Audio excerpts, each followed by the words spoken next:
बिस्मिल्लाहिर्रहमानिर्रहीम, अस्सलाम वालेकुम, सुबह खैर। आप देख रहे हैं एक्सप्रेसो, मैं हूं हिना आदिल। उम्मीद है आप खैर खैरियत से होंगे। आज के दिन का अच्छा सा आगाज़ आपने कर लिया होगा, अगर नहीं किया तो कोई बात नहीं जनाब, अब कर लीजिए। और बाहर देखिए ज़रा मौसम किस कदर खूबसूरत हुआ है।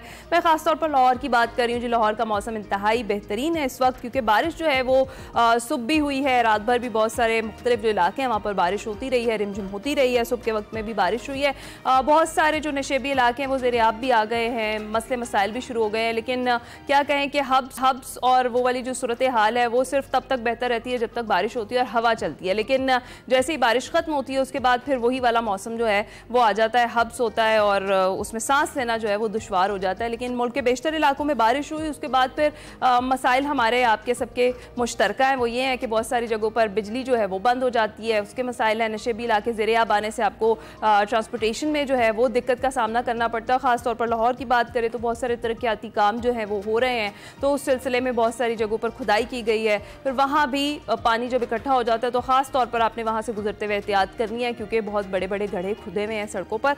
तो आपने जब गुजरना है, आपने जब ट्रैवल करना है तो आपने बड़े ख्याल से एहतियात से करना है। बाकी मौसम को खूब इंजॉय कीजिए। और मौसम जो है उम्मीद है कि अगले आने वाले दिनों में भी इसी तरह से रहेगा, क्योंकि मानसून का एक हैवी स्पेल है जो मुल्क भर में दाखिल हुआ। उसके पेश नज़र बारिश जो है वो बरसेंगी और खूब बारिश होने के इम्कानात हैं। इसके साथ साथ बहुत सारी जगहों पर सैलाब की सूरत हाल भी है। और अनफॉर्चुनेट चीज़ ये है कि जो NDM है वो ये बता रहा है कि 12 रोज़ में ये जो सैलाब और तेज़ बारिशें हैं उससे 79 लोग भी अपनी जान से चले गए हैं। अल्लाह को की रहमत करे, लेकिन हम सब के लिए ये बारिश रहमत वाली हो, जहमत वाली ना हो। तो जनाब ये तो ज़रा मैंने ओवरऑल मौसम की बात की है मुल्क के, लेकिन सियासी मौसम की जो बात है वो भी अब हम कर लेते हैं अपनी बड़ी खबर में।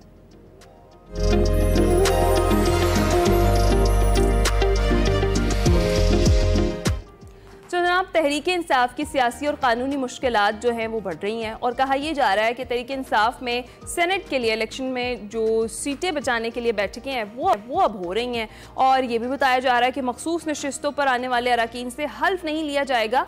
उधर मुस्लिम लीग नून की बात करें तो उन्होंने KP में मखसूस नशिस्तों की मुनसिफाना तकसीम के लिए दरख्वास्त दायर की थी, जिस पर पेशावर हाई कोर्ट ने खैबर पख्तूनख्वा असम्बली में मखसूस नशिस्तों की तकसीम का एलामिया फिर मुअत्तल कर दिया। अदालत ने इलेक्शन कमीशन का एलामिया जो है उसको कलअदम करार दे दिया और अदालत ने इलेक्शन कमीशन को 10 रोज में मखसूस नशिस्तों का एलामिया दोबारा जारी करने का हुक्म दिया। और पेशावर हाई कोर्ट ने दोबारा सीटों की तकसीम तक मखसूस नशिस्तों पर हल्फ बर्दारी भी अब रोक दी है। और दूसरी जानिब बानी PTI की बहन अलीमा खान का ये कहना है कि 10 मुहर्रम गुजर गया, अब पार्टी लाहेमल देगी। इमरान खान ने तहरीक का आगाज कर दिया है। अगस्त का महीना फाइनल मार्के में दाखिल होगा। जो तहरीक इंसाफ का बोझ नहीं उठा सकता वो फिर ओहदा छोड़ दे। इमरान खान के जो बेटे हैं कासिम और सलमान पहले पाकिस्तान में शुरू होने वाली जो तहरीक है वो इसमें हिस्सा लेंगे।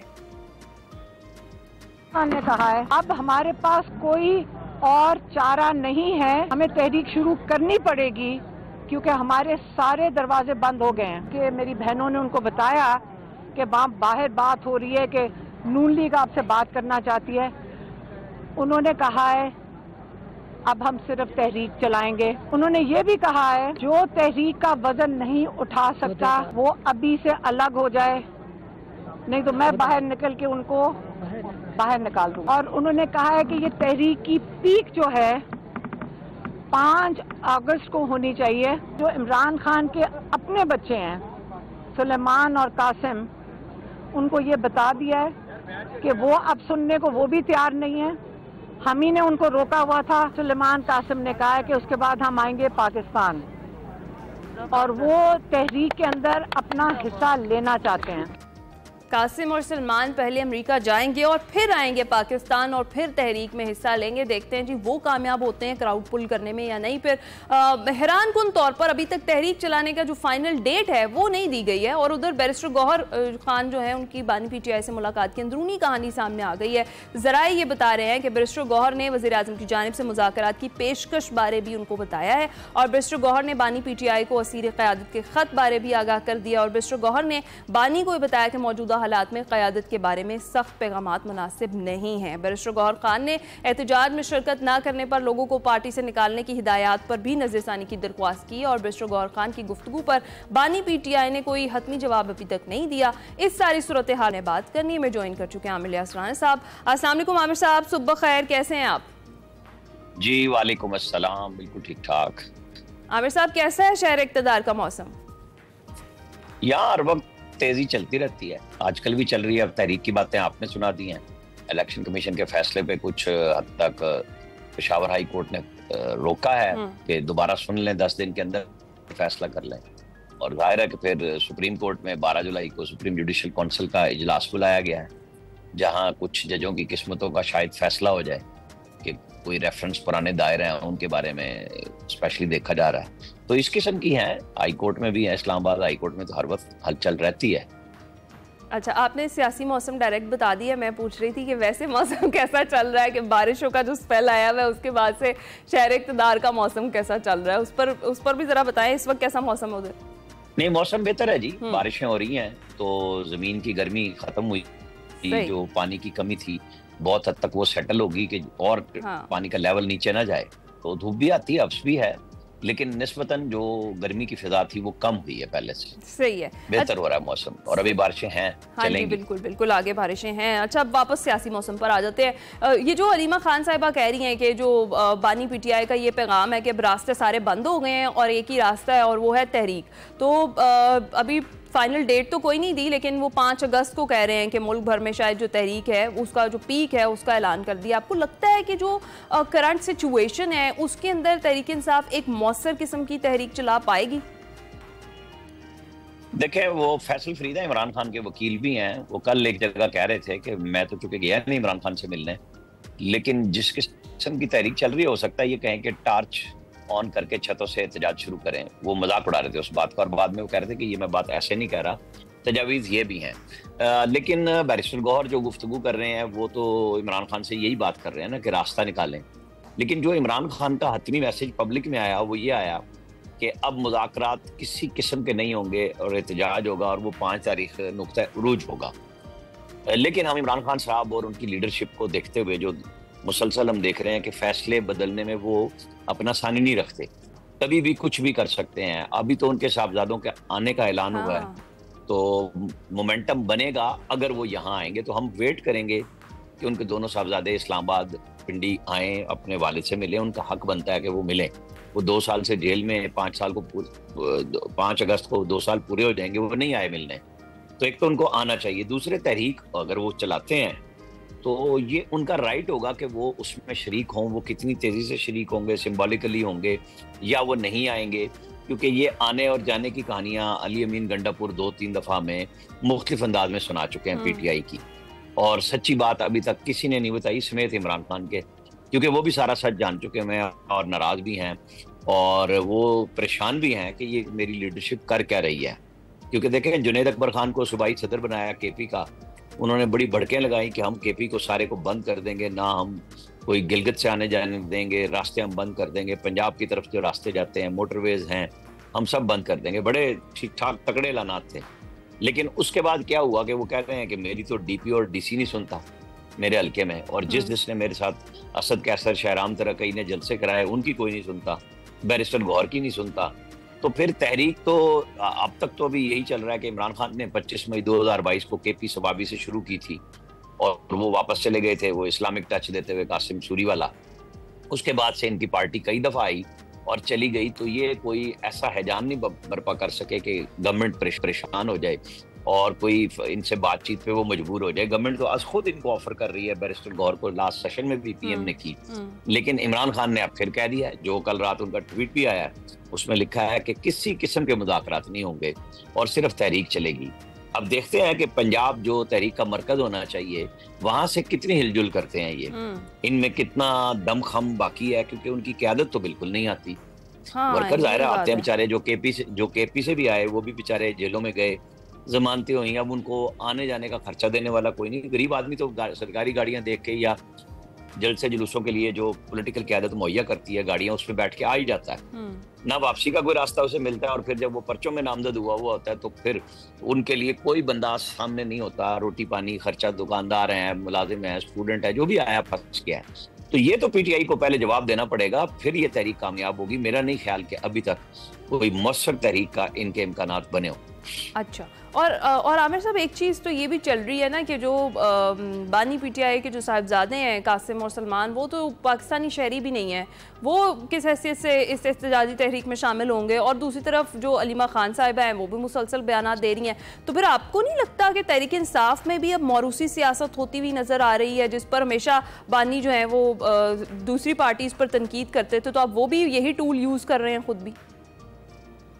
देखें, वो जो गैर मुल्की होने का है ना, पाकिस्तानी शहरियत तो उनका राइट है ना, उनके वालिद पाकिस्तानी हैं, तो वो तो कोई मसला नहीं है ना कि उनको नहीं मिलेगी। ठीक है, लेकिन इशू ये है कि क्या वो आ रहे हैं? हाँ। क्या वो मौसर एहतजाजी तहरीक के लिए तैयार हैं? क्या वो क्राउड को पुल कर पाएंगे? ये भी एक बड़ा सवाल। पाकिस्तानी सफारत खाने जाएं, हाई कमिश्नर में जाएं और जाके बायोमेट्रिक कराएं और अपनी दरखास्त दे दें। अच्छा। उनके वालिद की जेल से उनकी शनाख्त के लिए हो सकती है बायोमेट्रिक, कोई ऐसा इशू नहीं है कि वो शनाख्ती कार्ड ना बनवाएं। लेकिन ये फैसला तो उन्होंने करना है ना कि वो तहरीक में कितने संजीदा हैं। क्या इमरान खान की जो बहनें हैं जो अडयाला जेल के बाहर आती हैं अपने भाई के लिए, वो तहरीक को लीड करने के लिए तैयार होंगी? क्योंकि पहले बेगम बुशरा भी तो आई थी और उस पर बेपनाह तनकीद हुई, सब ने कहा कि नहीं जाना चाहिए डी चौक, और वो चली गई, और उसके बाद से वो खामोशी है। हालांकि वो बात अब इमरान खान को बराह रास्त यकीनन बता चुकी होंगी कि अली अमीन गंडापुर और उमर अयूब का क्या किरदार था, चूंकि उनकी बहन मरियम रियाज भट्टू ये कहती थी कि वो नहीं जाना चाहती थी डी चौक से, उन्हें जबरदस्ती ले जाया गया। लेकिन इसके बाद बिल्कुल खामोशी है। इमरान खान बता दें, हम तो बार बार कहते हैं कि अली अमीन सच्चे तब होंगे जब वो 12 अजला क्लांग के पेशावर पहुंचने की कहानी सुनाएंगे। हाँ। और जिस तरीके से वो पीर सुहावा वाली रोड से ट्रकों को गिराते मारते, पता नहीं कौन सी गाड़ी थी उनके पास, और पुलिस के जो लगाए हुए सीमेंट के बैरियर्स थे उनको तोड़ते हुए सारों को पैसे भी नहीं थे उनके पास, हरिपुर पहुंच गए और हरिपुर पहुंच गए। हाँ। मतलब ये कहानियां जो उन्होंने सुनाई हैं, ये सबको सच बताएं, हम भी मान लेंगे कि जी सच्ची कहानी क्या है। ना इमरान खान इस रात से पर्दा उठा रहे हैं, चलें पहले तो उन तक नहीं पहुंचती थी ना, अब तो उन तक पहुंची भी है कहानी। तो जब सच बताएंगे तो लोग भी मान लेंगे कि हाँ ये वाकई कोई एस्टेब्लिशमेंट से मिलके निकला था, या वाकई इतने बहादुर थे कि सबकी आंखें बंद हो गई थी, कोई उन्होंने कोई ऐसी चीज फूंक दी थी कि अली अमीन जो है वो इस्लामाबाद से बाहर निकले तो केपी शुरू हो जाता है। पलांगने की जरूरत क्या थी? 12 जैसे कि अब हरिपुर हजारा पहुंचे थे, तो हरिपुर में वो जैसे इस्लामाबाद के ऊपर पीर सुहावा से आप क्रॉस करते हैं तो केपी में उनकी गवर्नमेंट आ जाती है, तो उनको कौन रोक सकता है? बस ये कहानियां हैं। अभी देखें पंजाब की क़यादत कितना असर दिखाती है। 5 अगस्त पीक है तो आज 9 जुलाई है, तो आप देख लें कि दिन कितने रह गए हैं, 24-25।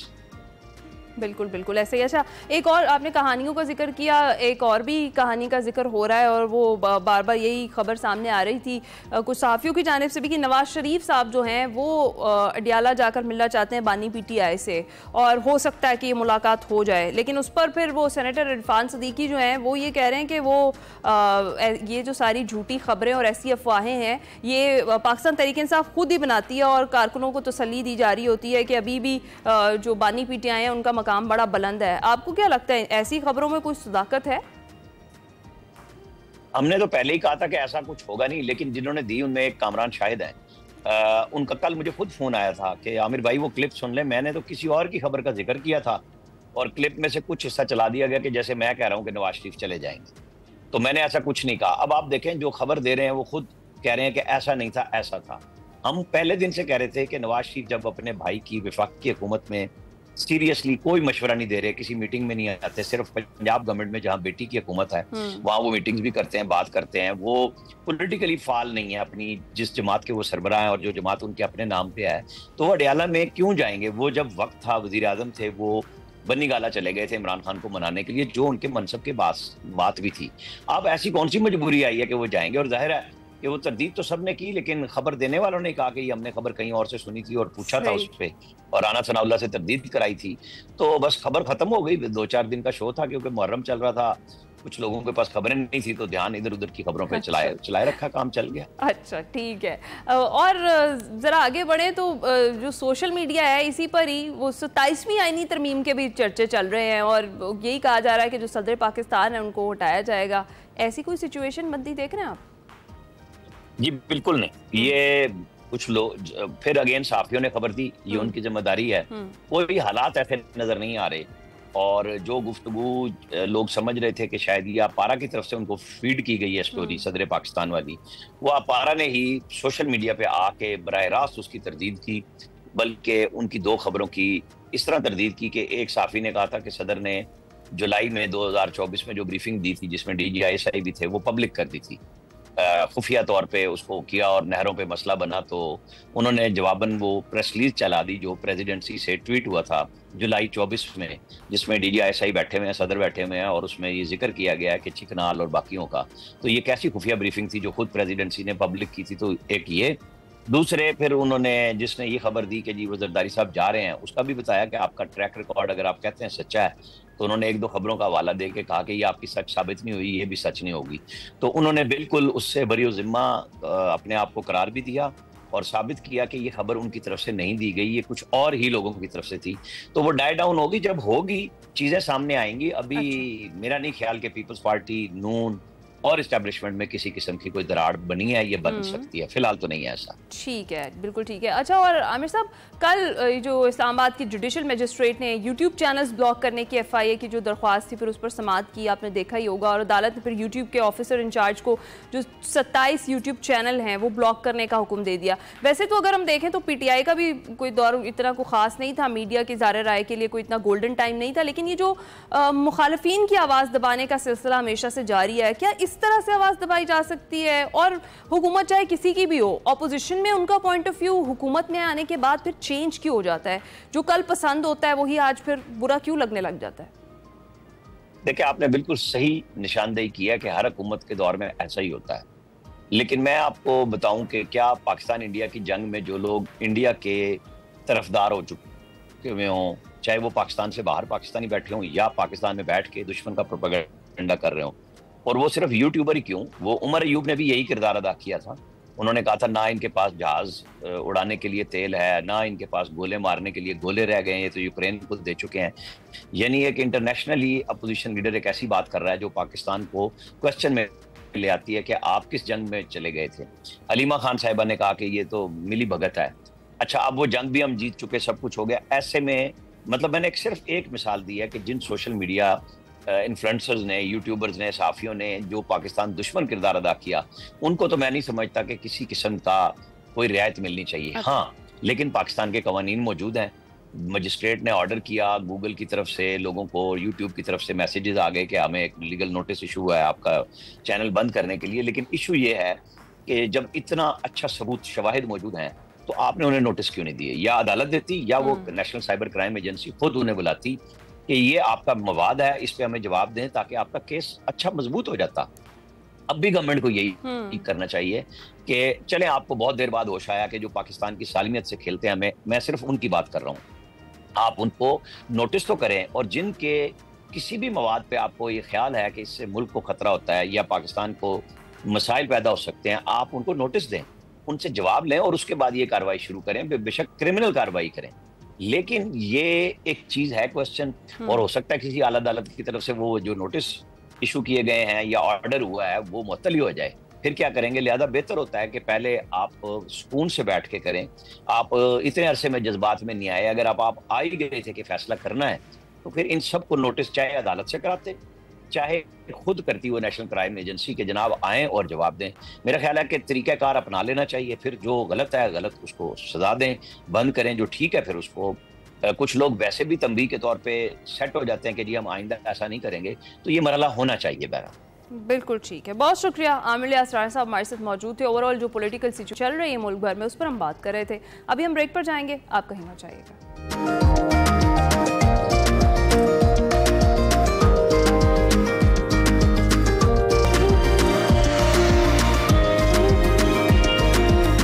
Welcome back to Express. और अभी सुबह सवेरे आपको लिए चलते हैं सिरन किनारे और देखते हैं कि वकार अहमद मलिक साहब आज सिरन वैली में क्या एक्सप्लोर कर रहे हैं।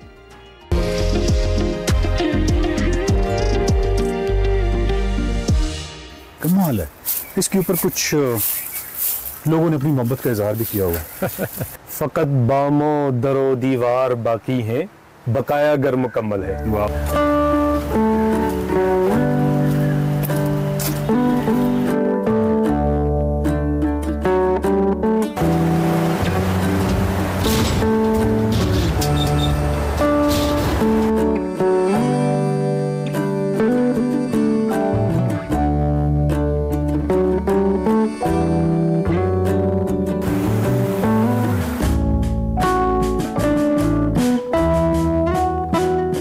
अस्सलाम वालेकुम, आप देख रहे हैं सुबह सवेरे सिरन किनारे और हम पैदल चलते चलते ये जिस जगह पे आए हैं ये बहुत खूबसूरत जगह है। ये जब पीछे देखिएगा ये क्या खूबसूरत आर्किटेक्चर है और किसी वक्त में अभी गालबन ये कमरे किराए के लिए या उस तरह नहीं है, लेकिन अभी शायद ये अभी जगह जो है वो बन रही है। और इस जगह को विकास भाई क्या कहेंगे एक्चुअली इस एरिया को? एक्चुअली ये दो तरह से ये प्रोजेक्ट बहुत ज़्यादा अहमियत का हामिल और मेरे ख्याल में इस चीज़ को सामने लाना चाहिए आपके प्लेटफॉर्म से कि ये कम्युनिटी बेस्ड फिश फार्मिंग है। ठीक है, फिश फार्मिंग करना, कोई भी काम करना, बिजनेस करना, लेकिन कम्युनिटी बेस्ड, जिसका मकसद ये हो किसी भी फंड रेजर इंस्टीट्यूट की तरफ से, किसी इदारे की ऑर्गेनाइजेशन की तरफ से कुछ सीड मनी प्रोवाइड की गई है, इन्होंने बनाया है। अब इसको संभालना, चलाना, करना और इसके प्रॉफिट से दो चार घराने या कम्युनिटी को कोई फ़ायदा प्रॉफिट पहुंचता है, ये इस आइडिया के ऊपर बना हुआ एक पार्क सा है। इसमें एक तालाब है, पौंड है, जिसमें आपने मछलियाँ रखी हुई हैं, कुछ हंस हैं और दीगर को परिंदे हैं, बैठने की जगह है, चाय वगैरह की जगह है।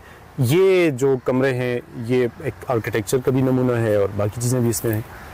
कुछ फूल भी बड़े अच्छे पे मज़े के लगे हुए, इस तरह की एक चीज़ है। सारा जो है ना वो बड़ा खूबसूरत डिज़ाइन हुआ है। और फिर जो सबसे ज़्यादा होता है कि पहाड़ों में जो भी आप आर्किटेक्चर या जो भी चीज़ बनाते हैं वो अगर सिंक कर रही है या वो अपने पस मंज़र से कोई ज़्यादा जुदा नहीं है, तो ये असल में उसकी खूबी होती है। और सबसे ज़्यादा जो खुशी हुई है वो मुझे हुई है कम्युनिटी का लफ्ज़ सुन के सिरन वैली के अंदर।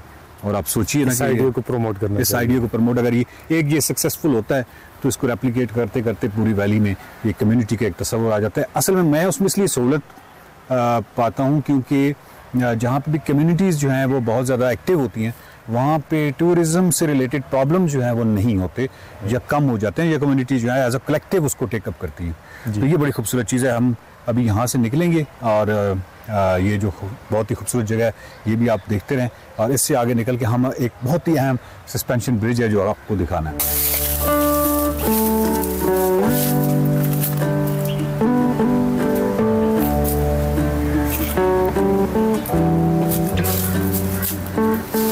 बांस भी अजीब ही है, मतलब कमाल सा भी, हाँ जी कमाल है।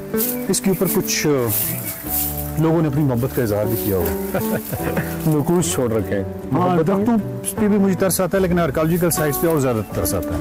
वहाँ पर भी ये काम करते हैं। हाँ, ये वाकई दरख्त तो फिर शायद कहीं ना कहीं हील भी कर जाते हैं अपने आप को, उस तरह की साइट्स को जब खराब होते हैं। वो एक पुल भी नजर आ रहा है, वो भी सारा बांस का बना हुआ, उधर देखते हैं। तो हम उस तरफ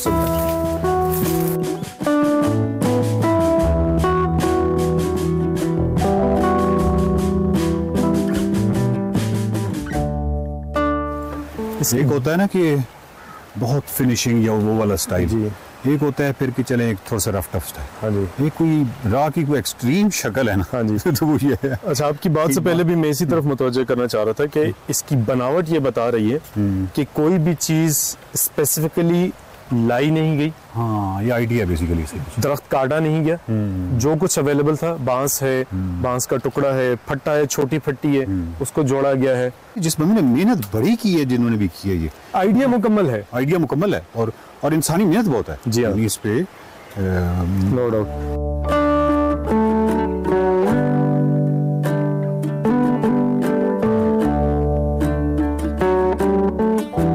वो एक दिन मुशायरा हुआ था आपकी उस जगह पे लाइब्रेरी में। जी जी, वो एक शायर थे बड़े अच्छे, उनका एक मिसरा बड़ा मजे का था जी। इस घर को देख के मुझे याद है, बड़े मारूफ शायर हैं हमारे इलाके के, रुस्तम नामी साहब हैं, बड़ी उम्र के हैं और बहुत ही अच्छा कहते हैं, बहुत अच्छा शेर कहते हैं। उन्होंने यूं कहा था कुछ के फ़कत बामो दरो दीवार बाकी है, बकाया घर मुकम्मल है। वाह वाह, बामो दरो दीवार बाकी है, बकाया घर मुकम्मल है। वाह वाह, घर है ये, घर देखते ही मुझे बिल्कुल ऐसे लगा, एक्चुअली अभी तामीरी मराहल में है, लेकिन इस वक्त मुझे ऐसे लगा जैसे किसी बच्चे को आप ड्राइंग के लिए कहें पहाड़ के आगे वो घर बनाना चाहे तो कुछ इस तरह का घर होगा, और वो अपनी इसमें बिल्कुल मुकम्मल घर होगा, बहुत ही खूबसूरत है। भी सारा बांस है। हम सब ने शायद बचपन में सबसे पहले यही ड्राइंग यही बनाई ना, इसी तरह पीछे टिपिकल होता था एक वो नदी साथ इस तरह की एक झोंपड़ी ऐसे ही, और उसके साथ आगे आया था रास्ता, ऐसे ही रास्ता जी, इस तरह का। ओ सॉरी, पीछे सूरज, हाँ जी, उसकी किरणें सूरज और पहाड़, सुबह का सूरज, ये यूनिवर्सल ड्राइंग है।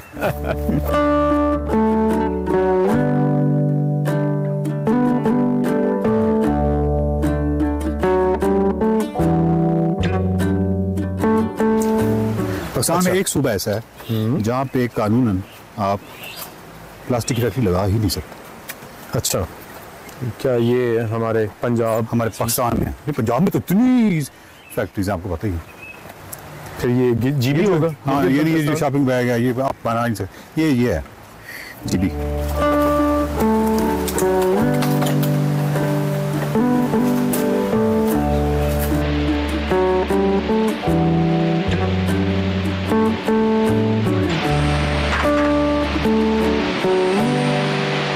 अच्छी बातें हम कर रहे हैं, बहुत खूबसूरत चीज़ें हैं और दिल भी नहीं करता ना किसी जगह पे नेगेटिविटी या इस तरह की कोई फ्रेमिंग की जाए।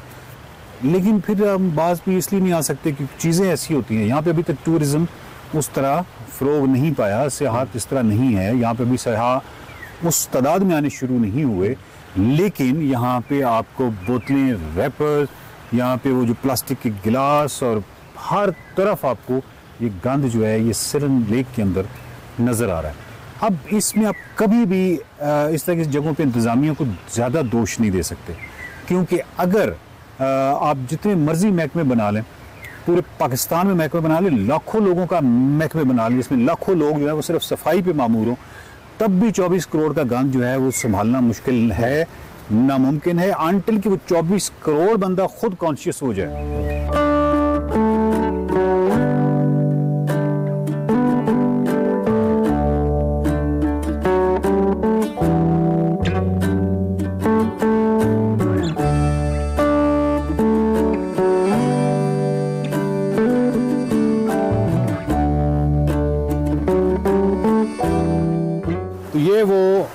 सस्पेंशन ब्रिज के बाद फिर एक सस्पेंशन ब्रिज, फिर एक सस्पेंशन ब्रिज, और जो बहुत सारी अट्रैक्शंस वकास खान मुझे दे रहे हैं सिरन वैली के और देते रहे हैं, उसमें मुख्तलिफ थी, लेकिन न जाने ये इनको कैसे मालूम था कि सस्पेंशन ब्रिज जो है वो मेरी एक कमज़ोरी है। एस्थेटिक्स के हवाले से जब भी दरिया के या किसी भी पानी आबी गुजरगाह के ऊपर मैं किसी ब्रिज को तस्वुर करता हूँ कि वो खूबसूरत भी हो और लैंडस्केप के साथ जा रहा हो, लैंडस्केप को ख़राब ना कर रहा हो, वो सिर्फ सस्पेंशन ब्रिजेज है। अच्छा, to be very honest, I didn't know that. मुझे पता नहीं था कि आप इस कदर शैदाई हैं सस्पेंशन ब्रिजेस के।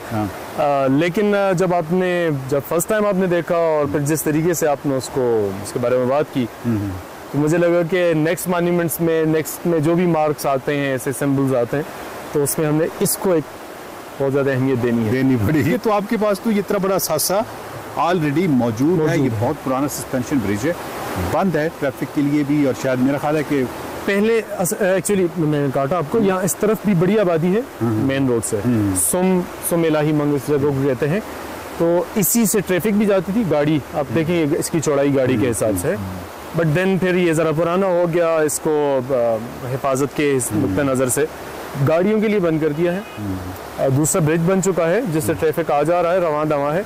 इसको इसी तरह की पैदल चलने के लिए, लोगों के आने जाने के लिए, हमारे जैसे लोगों के लिए वीडियोग्राफी के लिए, आप जैसे लोगों के लिए सेहत उठाने के लिए छोड़ रखा।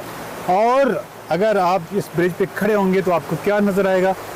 कुछ खुश लोग नजर आएंगे। खुश लोग मैं उनको कहता हूँ जो इसमें नहा रहे होते हैं कुछ खुश लोग नजर आएंगे। शाम को ये सुबह है तो खूबसूरत लाइट, पहाड़, लोग, बच्चे, सब्जा, बहता हुआ खूबसूरत दरिया, उसकी आवाज़, सस्पेंशन ब्रिज का जो अपना एक खूबसूरत आर्किटेक्चर है, बांस, चिनार, गिनते चले जाइए।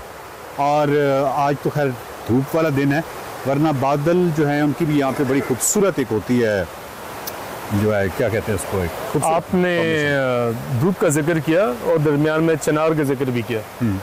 यहाँ पर जिस जगह पे हम खड़े हैं, इस जगह पर चिनार का एक अलग सा पैटर्न भी आपको नजर आता है जो किया गया है, एंड इट्स रियली अप्रिशिएटेबल कि एक चिनार के दरख्त को बचाने के लिए सड़क को मोड़ा है।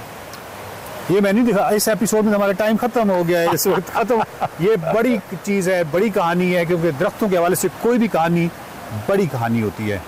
दरख्त जो हैं क्या खूबसूरत, एक मतलब एक ऐसी चीज़ है जिसके हवाले से हम पता नहीं क्यों इतने डिसेंसिटाइज हो गए। हम नहीं हुआ करते थे, हम बच्चे होते थे, हमें कहा जाता था कि दरख्तों के, पौधों के, इनके पत्ते अपनी कापियों पे लगाओ और बताओ कि ये किसका पौधा है, ये किसका पत्ता है, ये तमाम चीज़ें। तो बचपन से एक आपके अंदर उनसीयत डेवलप हो जाती है। बच्चे चले गए मोबाइल में, नस्लें चली गई आगे रीलों में, और हमने अपनी इस लैंडस्केप को फरामोश कर रहे हैं। ये जो अगली स्टोरी है ये अगली एपिसोड में होगी, और बहुत ही खूबसूरत हमारा जो सफ़र है वो जारी है सुबह सवेरे सिरन किनारे के हवाले से, और मुलाकात हुई थी अगली एपिसोड में। सुबह देखते रहिए सुबह सवेरे सिरन किनारे। फंबल बंदा ही करता है, आ जाएंगे।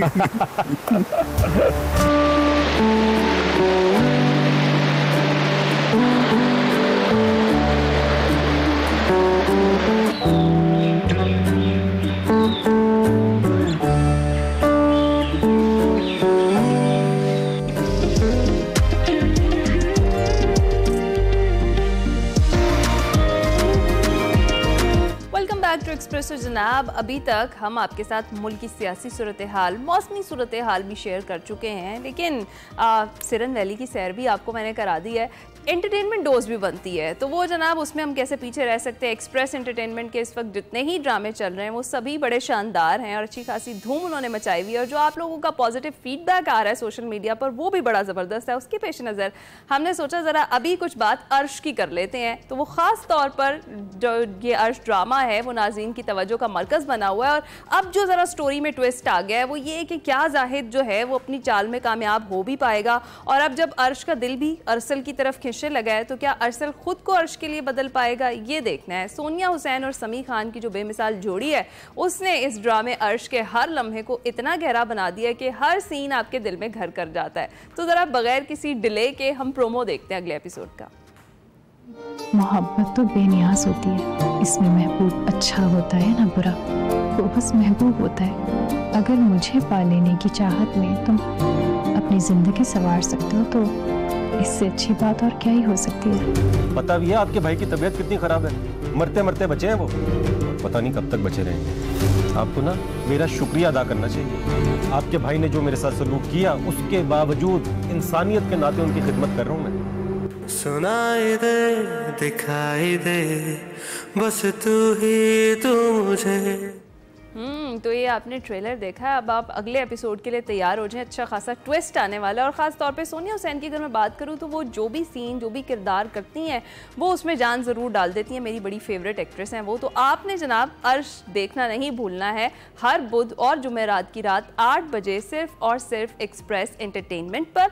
और अगर आपका गलती से कोई एपिसोड मिस भी हो जाता है तो टेंशन आपने बिल्कुल नहीं लेनी है। हमारा यूट्यूब चैनल है, उस पर सारे के सारे एपिसोड्स पड़े हुए हैं, लिंक अभी स्क्रीन पर चल रहा है, वहां जाकर आप देखें, और जो भी एपिसोड आपका मिस हुआ है वो उसे वहीं से पकड़ें और वहीं से देख लीजिए। तो जनाब देखना मत भूलिएगा अर्श, इस बार का एपिसोड बड़ा खास होने वाला है। अभी हम जाएंगे एक ब्रेक पर, आप कहीं मत जाइएगा।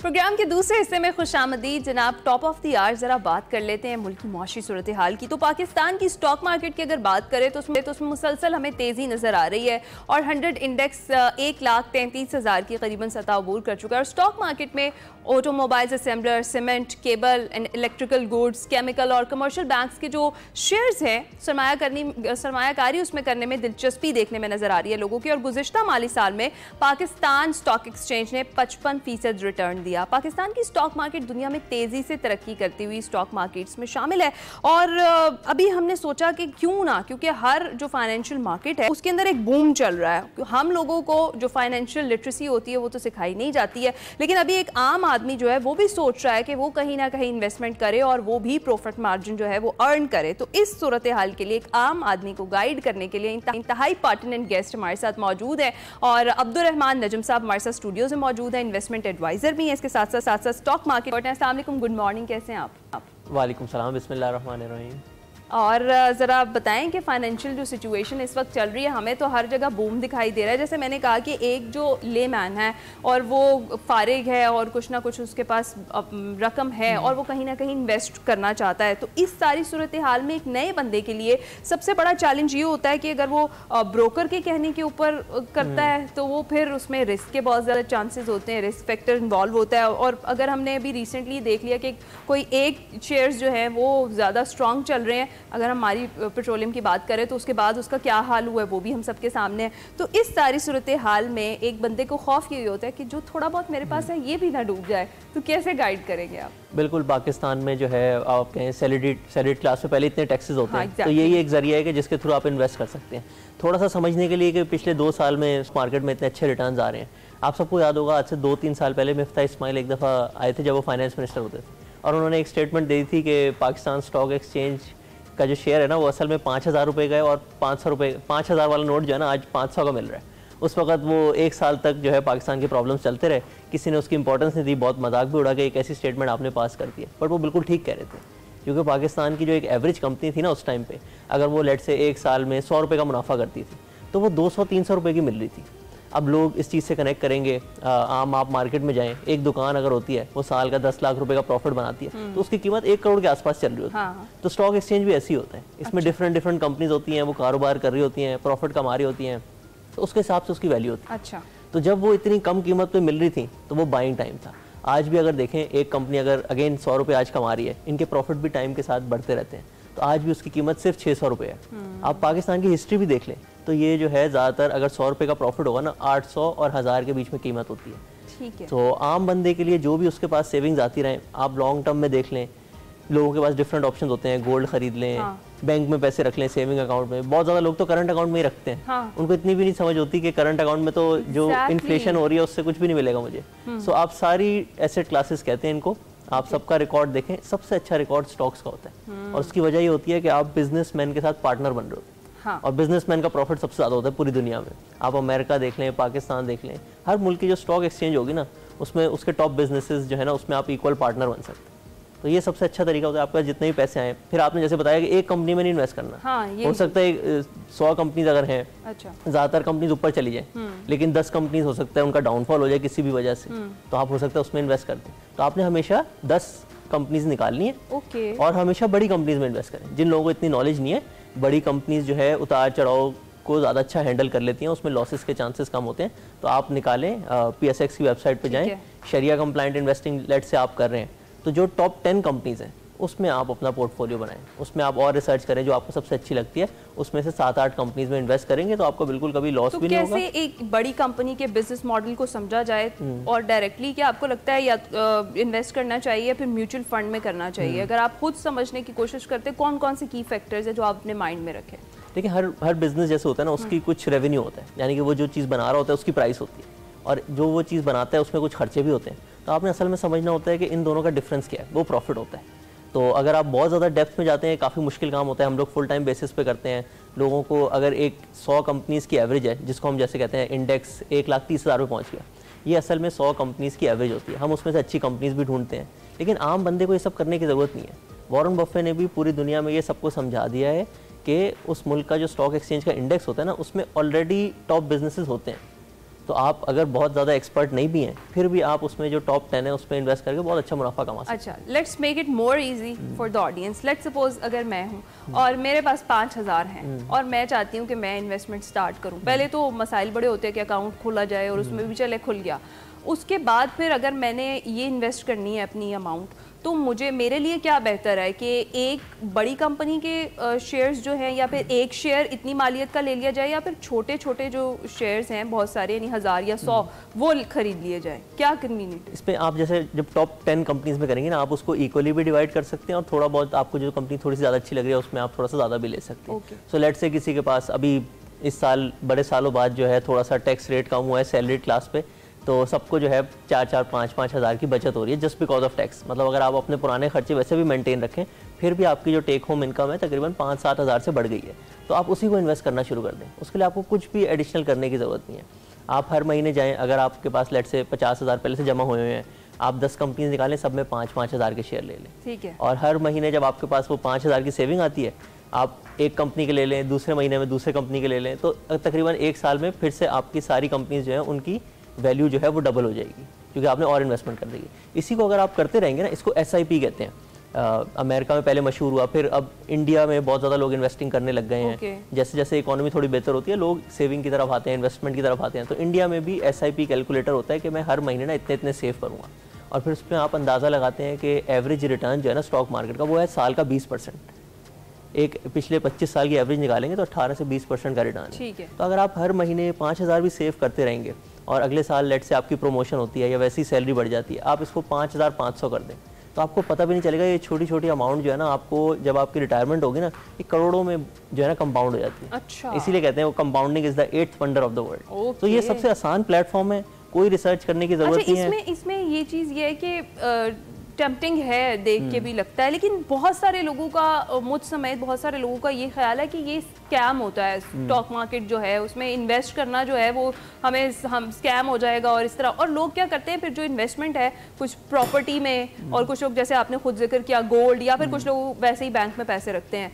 तो आप क्या कहेंगे कि ये वाकई इन सब चीज़ों से सेफ है स्टॉक मार्केट में इन्वेस्ट करना, और सबसे ज़्यादा प्रॉफिट इधर ही अर्न होता है? बिल्कुल, डाटा भी यही शो करते हैं और मेरी खुद की जर्नी भी यही है। पिछले 6 से 7 सालों में जब मैंने स्टार्ट किया था, मुझे भी सारे मेरे फैमिली ने भी यही कहा था कि स्टॉक मार्केट बहुत मुश्किल है, यहाँ पे स्कैम्स हो जाते हैं, लॉस हो जाता है और आप नहीं कर पाओगे। यानी कि बहुत मुश्किल है। इवन तो मैंने यूनिवर्सिटी में इसी की डिग्री की हुई थी, लेकिन जैसे जैसे मैंने रिसर्च की, बिल्कुल आप इन डेप्थ जाके अच्छी कंपनीज ढूंढ सकते हैं।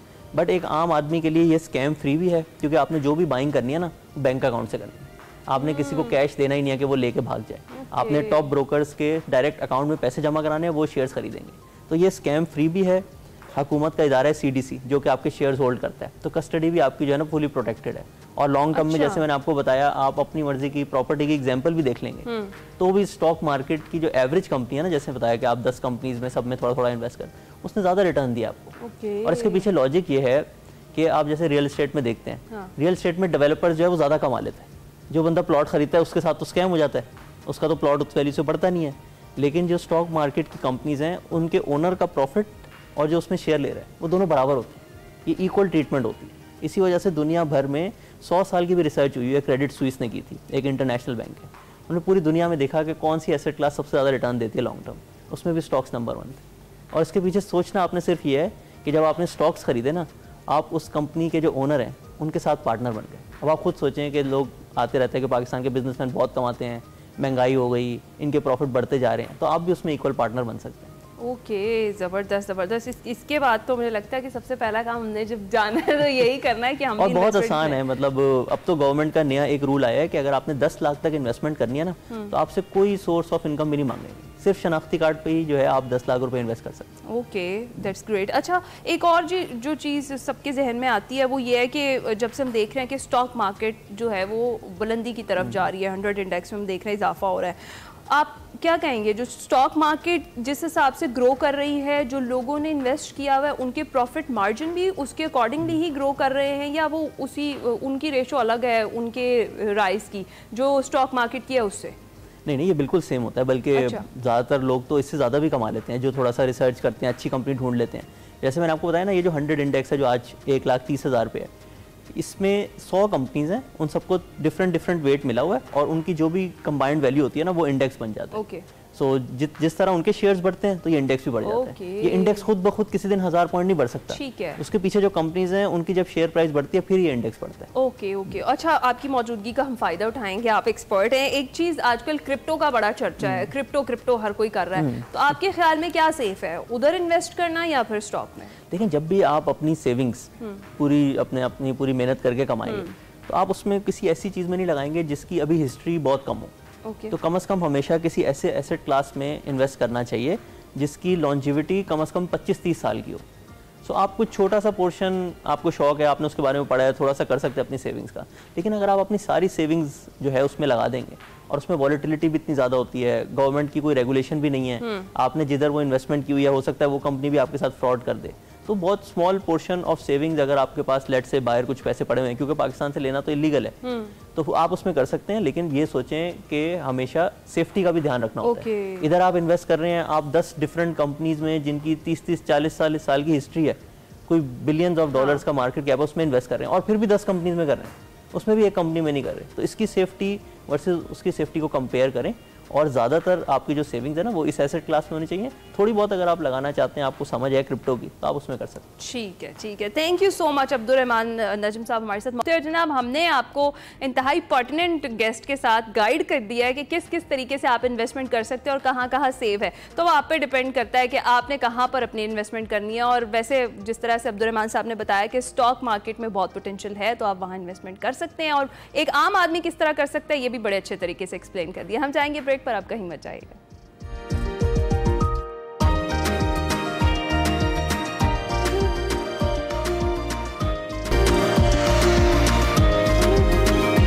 Welcome back to Expresso ji. अब शामिल करते हैं सेगमेंट मेरा पाकिस्तान और देखते हैं कि उफैरा फैज़ कहाँ मौजूद है और क्या दिखा रही हैं।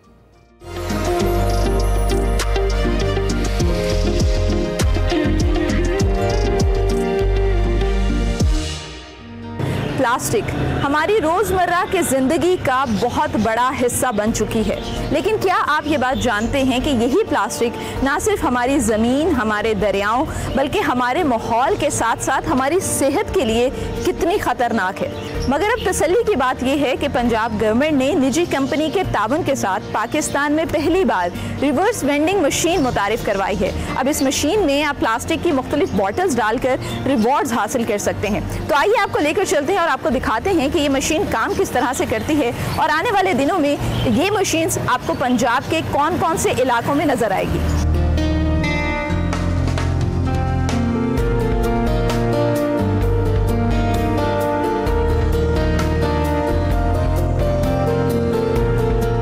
इस वक्त हमारे साथ वाजिद अली साहब मौजूद हैं। उनसे हम जानेंगे इस मशीन के बारे में कि खास तौर पर ये मशीन काम किस तरह से करेगी आने वाले दिनों में। अस्सलाम वालेकुम sir, thank you so much for your time. बहुत शुक्रिया मैम। वर्ल्ड बैंक का ये जो प्रोजेक्ट है, पीस प्रोजेक्ट, इसके बारे में थोड़ा सा बताएं। ये प्रोजेक्ट है क्या और पाकिस्तान में कब मुतारिफ करवाया गया और क्या इसकी बुनियादी वजह थी?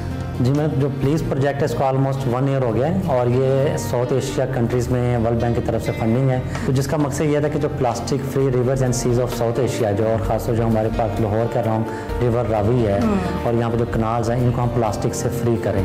तो जिसके तहत वर्ल्ड बैंक और यूनॉप्स और साकिब टीम के ताउन से भी मिलकर ISP कंपनी और इसके साथ इसके जो इम्प्लीमेंटेशन पार्टनर हैं इंटरटेक, वो मिलकर ये काम कर रहे हैं और ऑलमोस्ट 1 ईयर हो गया है। ये जो मॉडल हमारे सामने मौजूद है, क्या ये फाइनल मॉडल है या अभी इसमें मजीद एडवांसमेंट की जरूरत है? देखिए, R&D कंटिन्यूसली मार्केट की डिमांड भी होती है और हम खुद भी इस चीज़ को 1 मंथ से ऑब्जर्व कर रहे हैं कि क्या इसमें चेंजिंग चाहिए, इसकी विड्थ है, इसमें मज़ीद सेंसर्स की ज़रूरत है, क्योंकि हमारा जो इन्वायरमेंट है इसमें टेम्परेचर, वेदर कंडीशंस और लोगों का बिहेवियर बहुत मैटर करता है। अच्छा, आपने इन्वायरमेंट की बात की तो मुझे ये बताएं कि पाकिस्तान में क्योंकि हर तरह का मौसम है, यहाँ पर स्मोक भी होती है, यहाँ पे ह्यूमिडिटी बहुत ज़्यादा होती है और गर्मी तो है ही है, तो इस तरह की सीवियर कंडीशंस में ये मशीन जो है किस तरह से असरअंदाज हो सकती है?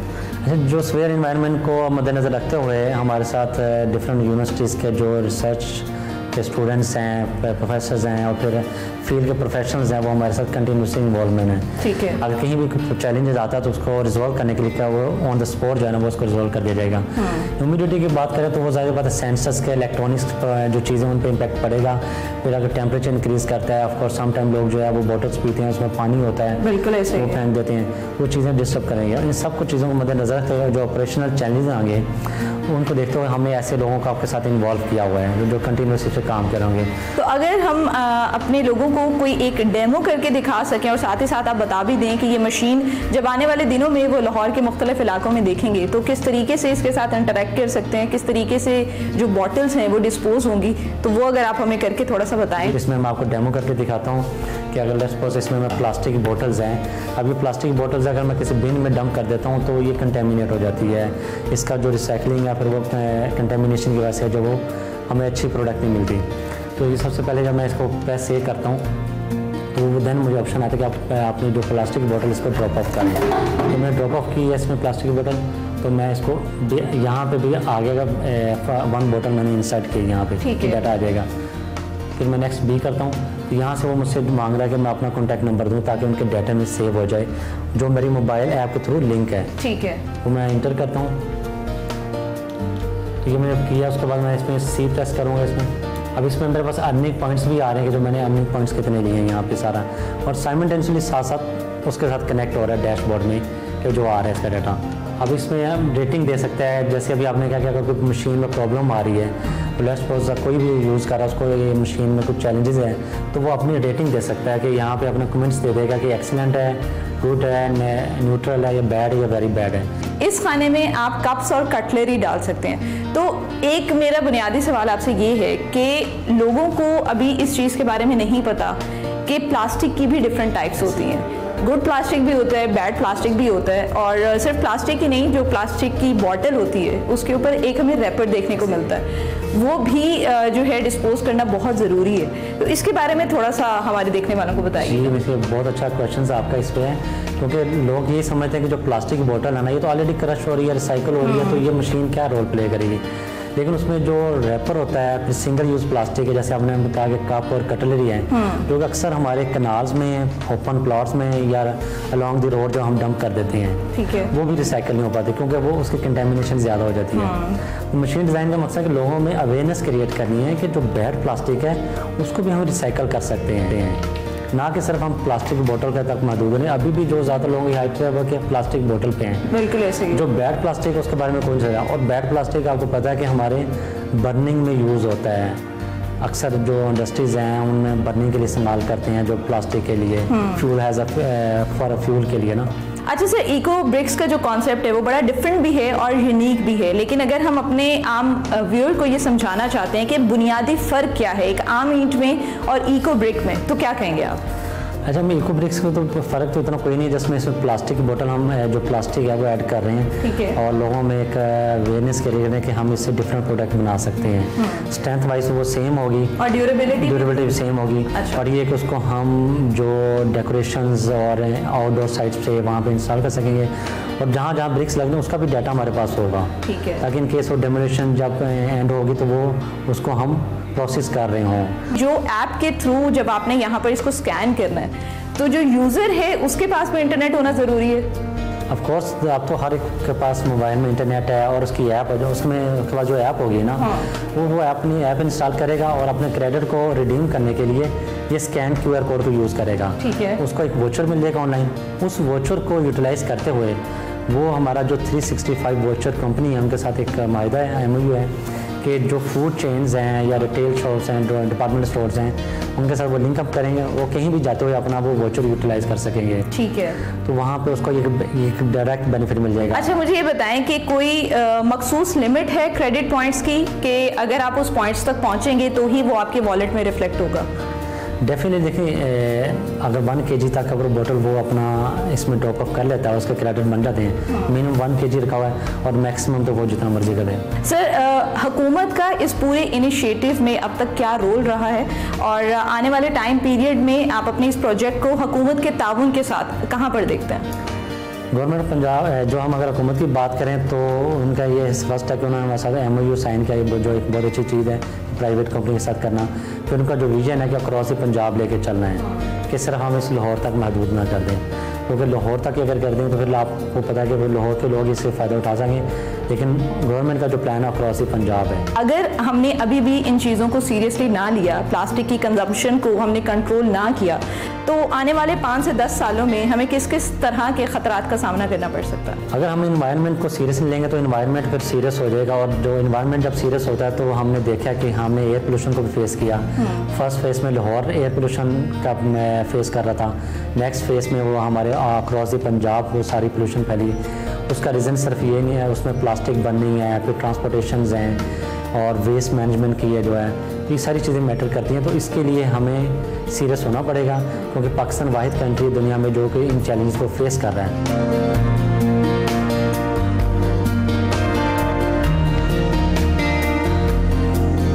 अब आप गवर्नमेंट ऑफ पंजाब के इस इनिशिएटिव में अपना हिस्सा लेकर माहौल को साफ करने में अपना किरदार अदा कर सकते हैं। इसी के साथ मुझे इजाज़त दीजिए और देखते रहिए एक्सप्रेसो।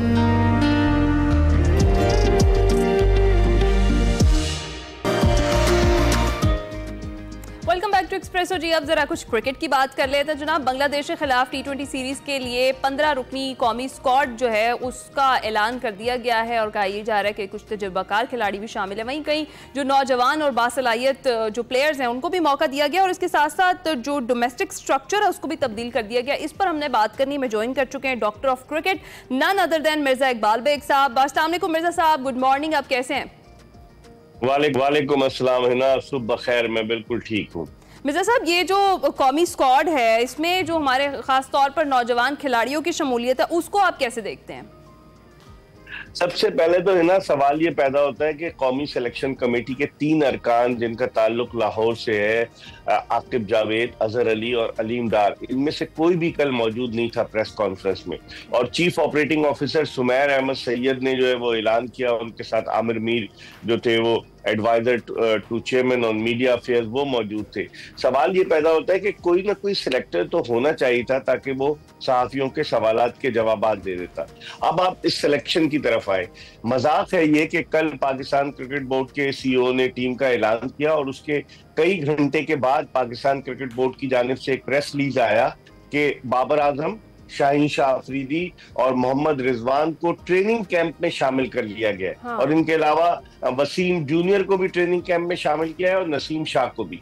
तो अगर आप पाकिस्तान के 3 साबिक कप्तान हैं, अगर वो आपके प्लान में नहीं है, आपने उनको ड्रॉप किया है, तो क्या आपने उनको ह्यूमिलेट करने के लिए कैंप में शामिल किया है? वो किस तरह से, वो कहते हैं ना कि बेगाने की शादी में अब्दुल्ला दीवाना वाला हिसाब होगा इनका। तो मैं हैरान होता हूँ कि क्या कौन इनको मशवरे देता है। अब ये कह रहे हैं कि इनको इसलिए शामिल किया गया है कि वेस्ट इंडियन क्रिकेट बोर्ड के साथ जो हम निगोशिएट कर रहे थे कि 3 वनडे के बजाय 3 T20 हों, लेकिन उस पर अभी कोई बात नहीं बनी। तो अगर वनडे हुए और फिर उस सूरत में इनकी जरूरत पड़ेगी बाबर आजम की भी, शाहीन शाह अफरीदी की भी, शायद रिजवान की भी। तो मेरी समझ में नहीं आता कि किस समत जा रहा है पाकिस्तान क्रिकेट बोर्ड।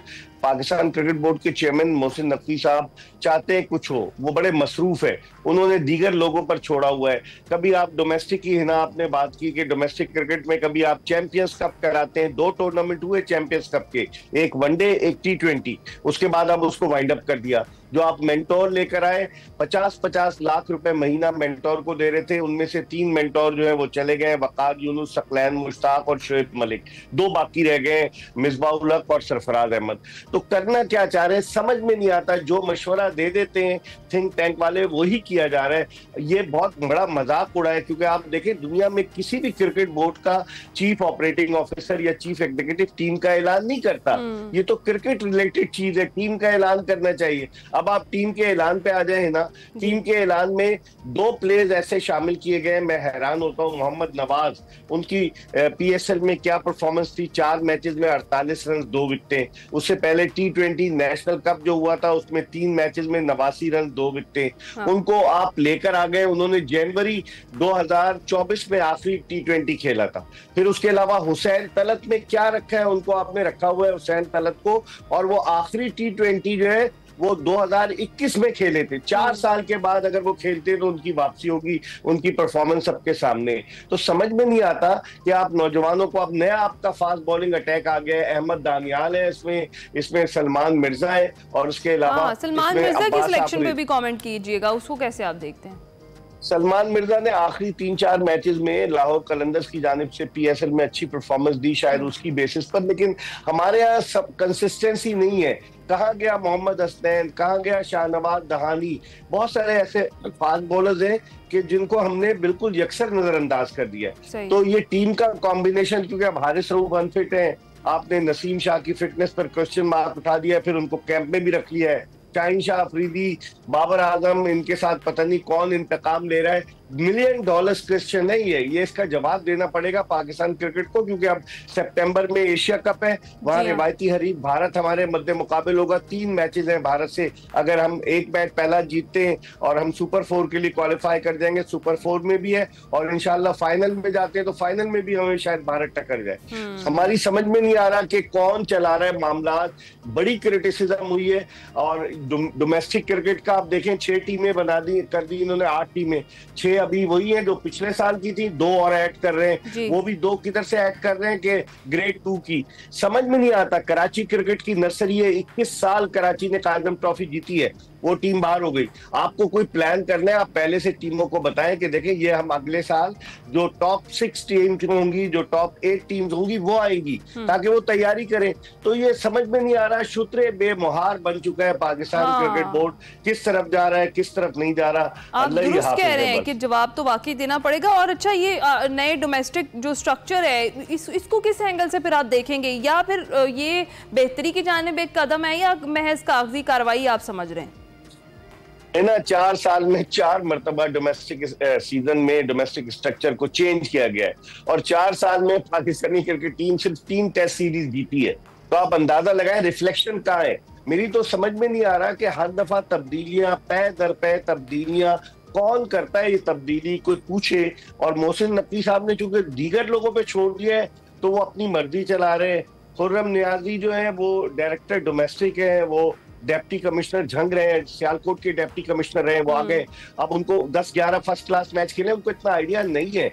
और फिर उसके अलावा दीगर जो लोग, जुनेद ज़िया वो फास्ट बॉलर थे, उनका बॉलिंग एक्शन मशकूक था, वो GM डोमेस्टिक बने हुए पाकिस्तान क्रिकेट के, उन्होंने क्या खिदमात सर अंजाम दी हैं। तो वो लोग लाने चाहिए कि जो क्रिकेट को समझते हो, जो क्रिकेट के बारे में सही फैसले ले सके। ये नकवी साहब को सोचना पड़ेगा।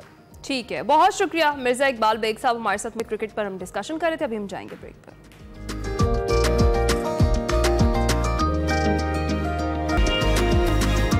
Welcome back to Expresso ji. अब याद करेंगे मादरे मिल्लत खातून पाकिस्तान मोहतरमा फातिमा जिन्ना को। उनकी आज 58वीं बरसी मनाई जा रही है। उन्होंने अपनी ज़िंदगी का बेशतर हिस्सा अपने अजीम भाई मोहम्मद अली जिन्ना की रफ़ाकत में गुजारा और हुसूल पाकिस्तान की जद्दोजहद में भी तारीख साज किरदार अदा किया। मोहतरमा फातिमा जिन्ना 30 जुलाई 1893 को कराची में पैदा हुई।